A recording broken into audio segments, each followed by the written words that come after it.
कहानी है रामपुर गांव की, जहां के मर्द महिलाओं को हमेशा नीचा दिखाने की कोशिश में रहते।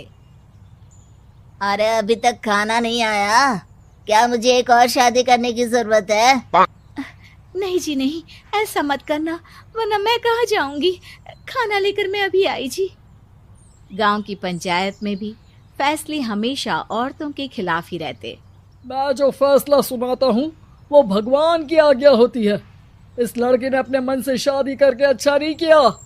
लड़के को इसकी शादी इसकी जाति की किसी लड़के से करवा दो, लेकिन ये लड़के इसे तो गांव के बाहर निकाल दो। नहीं नहीं जमींदार साहब, ये क्या बोल रहे हैं? ऐसा नहीं हो सकता। मेरी बेटी मासूम है, इसे अच्छे बुरे की समझ नहीं है। अरे कहाँ जाएगी ये बेचारी? कहाँ जाएगी? इतनी चिंता है तो पूरे परिवार का गांव निकाला कर देते हैं। बेचारे पूरे बसे बसाए परिवार को गांव छोड़ना पड़ता है। चाहे जो हो, अगर बेटियों को कंट्रोल नहीं कर सकते तो गांव में रहने का कोई मतलब नहीं है। यहाँ औरतों को दब कर रहना होगा। कोई भी अपने हिसाब से कुछ नहीं कर सकता, सब ईश्वर की मर्जी से ही होगा। तभी गांव का एक आदमी दौड़ा दौड़ा आता है। सरपंच साहब, जमींदार साहब, वो कालिया है ना, उसकी बेटी पढ़ने के लिए शहर जा रही है। अच्छा, ये कब हो गया? और कालिया की हिम्मत कैसे हो गई ऐसा करने की? लेकर आओ उसे और उसकी बेटी को। बस फिर क्या था, हाजिर हो जाते हैं कालिया और उसकी बेटी सरपंच के सामने। अरे कालिया, ये क्या सुनने में आ रहा है? बेटी को इंजीनियर बना रहा है तू? और ये बता, गांव में तो स्कूल नहीं है, फिर कहां से इतनी क्लास पास कर गई तेरी बेटी? राधा, जो कि कालिया की बेटी है, उसे लगता है कि सरपंच उसकी तारीफ कर रहे हैं। सरपंच जी, मैंने ऑनलाइन पढ़ाई की है, डिस्टेंस लर्निंग से। सभी में मैंने अच्छे नंबर पाए हैं, जिसे देखते हुए शहर की इंजीनियरिंग कॉलेज में मुझे स्कॉलरशिप मिली है। वाह जी वाह, क्या होती है ये? पहले तो ये बताओ, फिर आगे की बात करते हैं। पूरा गांव राधा की बात सुन रहा था और राधा बोलती जा रही थी। तो ऐसे मैं फ्री में एक अच्छी शिक्षा लेकर गांव में जो कुछ परेशानियां हैं, जैसे बिजली, पानी और इंटरनेट जैसी समस्याओं के लिए काम करूंगी। मैं गांव को शहर से जोड़ने के लिए पुल का निर्माण करवाने का प्रस्ताव रखूंगी। मुझे पूरी उम्मीद है कि जल्द ही हमारा गांव भी तरक्की की राह पर चल पड़ेगा। राधा की बात सुनकर सारे गांव वाले ताली बजाने लगते हैं। सरपंच को समझ नहीं आता कि वो क्या करे।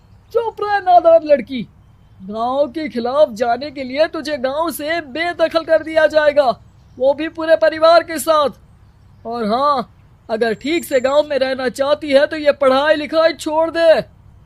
हम तेरे लिए गांव का कोई होनहार लड़का देखेंगे। तभी गांव का एक आदमी बोल पड़ता है। अरे नहीं नहीं सरपंच जी, राधा बिटिया जो बता रही है, अगर वैसा हो जाए तो हम लोगों को पैसा कमाने के लिए बाहर नहीं जाना पड़ेगा। हाँ जी, और ना ही कोसों दूर पानी के लिए भटकना पड़ेगा। हमारे बच्चे भी अच्छी पढ़ाई कर सकेंगे और आगे बढ़ेंगे, ना कि हमारी तरह खेती करते बैठेंगे। क्यों गांव वालों, राधा बिटिया का साथ देना चाहिए ना। सरपंच देखता है कि गांव राधा के साथ है तो वो चुप हो जाता है। वो घर आकर अपने सलाहकार से बात करता है, जो बहुत ही चालाक किस्म का इंसान होता है। अरे सरपंच साहब, आपको बहुत ही होशियारी से काम लेना पड़ेगा। एक बार गांव तरक्की कर गया, यहाँ के बालक पढ़ लिए तो कोई ना पूछेगा आपको। और फिर ये जो बेटा और बेटी है ना आपके, इनको भी आम लोगों की तरह ही जीवन जीना होगा। हाँ, लेकिन करे तो क्या करे? वो ना आप मुझ पर छोड़ दीजिए, बस मैं जैसा बोलूं करते जाइए।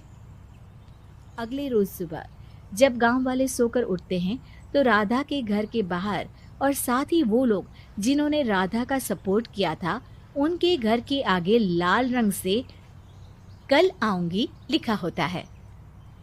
कल आऊंगी, यह क्या होता है? अरे यह तो खून से लिखा है, लगता है कोई भूत प्रेत या चुड़ैल का साया है। चलो सरपंच जी के पास चलते हैं। सभी सरपंच के पास जाकर उसे सारी बात बताते हैं। अरे ये तो बड़ी मुश्किल की बात है। चलो मैं एक बाबा को जानता हूँ, उन्हें बुला लेता हूँ। सरपंच बाबा को लेकर गांव के घर के बाहर जाता है। ओहो, तो ये वो चुड़ैल है जो उन लोगों को निशाना बनाते हैं जो गांव को बदलने का सपना देखते हैं। वो गांव को ऐसे ही संपन्न देखना चाहती है। वो नहीं चाहती कि कोई बाहरी यहाँ का कायाकल्प करे। क्या तुम लोगों में से किसी ने गांव को बदलने की सोच रखी है? तभी राधा की माँ रोते रोते आती है। मेरी राधा घर से गायब हो गई है। अरे कोई तो बचाओ, मेरी बच्ची कहाँ गई?